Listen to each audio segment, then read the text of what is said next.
Israël colonise les territoires occupés palestiniens. Cette phrase, vous l'avez sans doute entendue en allumant la télé, en parlant avec un pote à l'université ou tout simplement en ouvrant le compte Instagram d'une de vos stars préférées.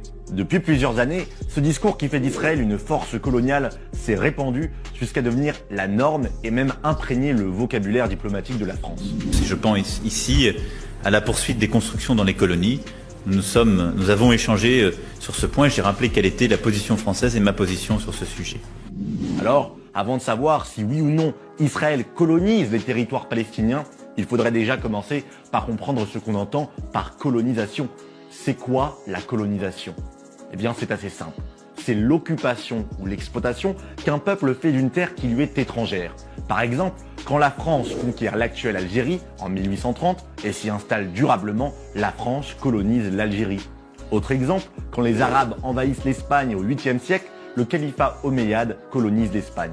Affirmer qu'Israël colonise les territoires palestiniens, communément appelés Cisjordanie, revient donc à considérer Israël comme une entité étrangère à ces fameux territoires. Eh bien, factuellement, c'est faux, c'est même archi faux. Je m'explique. Pour rappel, Israël, c'est l'État-nation du peuple juif. En 1948, les Juifs renouent avec leur souveraineté antique et fondent le seul pays juif au monde, l'État d'Israël. Mais attention, quand on parle d'État juif, on ne parle pas seulement d'un pays guidé par les préceptes de la religion juive, comme on pourrait parler d'un pays chrétien ou musulman. Non, quand on parle d'État juif, on parle surtout d'un pays où le peuple juif retrouve politiquement sa dimension nationale perdue il y a 2000 ans sur la même terre.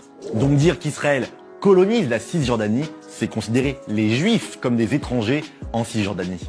Et considérer les Juifs comme des colons en Cisjordanie, eh bien, c'est tout simplement ignorer ce qu'est la Cisjordanie. Historiquement, le nom Cisjordanie désigne littéralement la zone occidentale accolée au fleuve du Jourdain. Ce terme géographique est popularisé par l'administration jordanienne entre 1948 et 1967, à l'époque où la Jordanie occupe militairement cette région. Sauf que ce territoire a un nom un peu plus ancien, et par un peu plus ancien, je veux dire un nom vieux de 3000 ans, celui de la Judée et de la Samarie. Mais c'est quoi la Judée-Samarie? Eh bien, ça n'est autre que le berceau historique du peuple juif. En hébreu, la Judée se dit Yehuda. À l'origine, cette région montagneuse constitue l'un des 12 territoires antiques de la terre d'Israël, chacun correspondant aux 12 tribus bibliques, comme celles de Dan, Simon, Benjamin, Naphtali ou encore Éphraïm.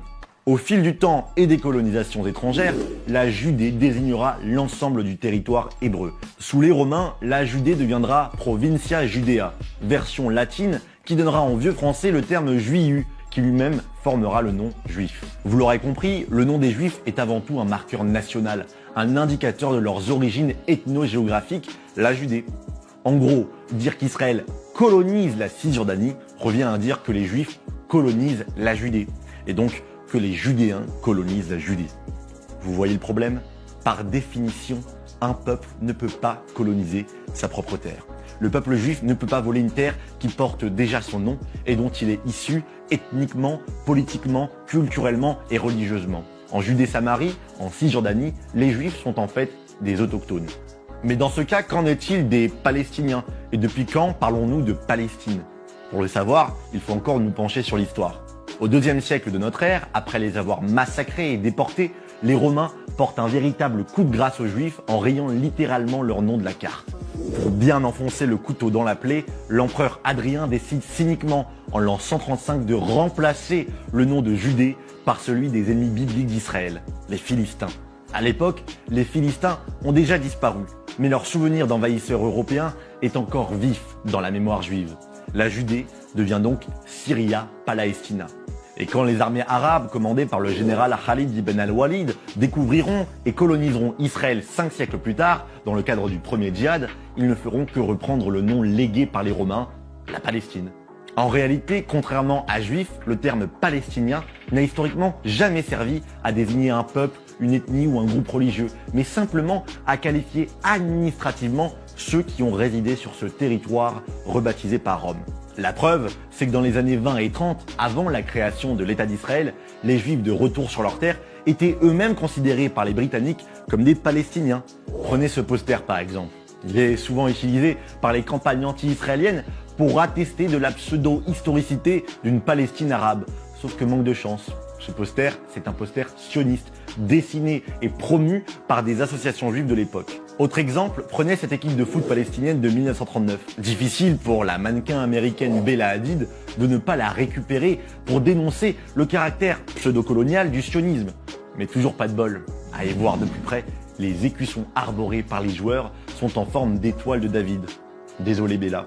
Les archives du passé palestinien qui t'émeuvent tant, ce sont celles d'une équipe juive. Enfin, l'emploi du lexique colonial renvoie inévitablement à l'image d'une conquête d'un pays par un autre. Quand on parle de territoire palestinien occupé, on a l'impression qu'Israël a envahi le pays de Palestine, un peu comme la Russie a récemment envahi l'Ukraine. Mais c'est faux, car il n'y a tout simplement jamais eu d'État palestinien. Jamais. À l'exception des Juifs, il n'existe pas dans l'histoire d'autres peuples souverains sur cette terre. Et c'est normal, puisque le reste du temps, cette terre n'a jamais constitué qu'une petite province d'un plus grand empire colonial.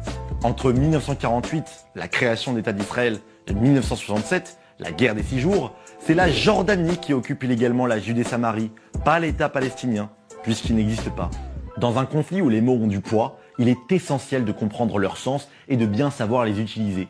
Qu'elle soutienne ou non Israël, la France fait erreur lorsqu'elle parle de colonies en territoire palestinien occupé. Heureusement, les erreurs sont faites pour être corrigées. Alors aidez-nous à diffuser cette explication au plus grand nombre et je vous dis à la prochaine.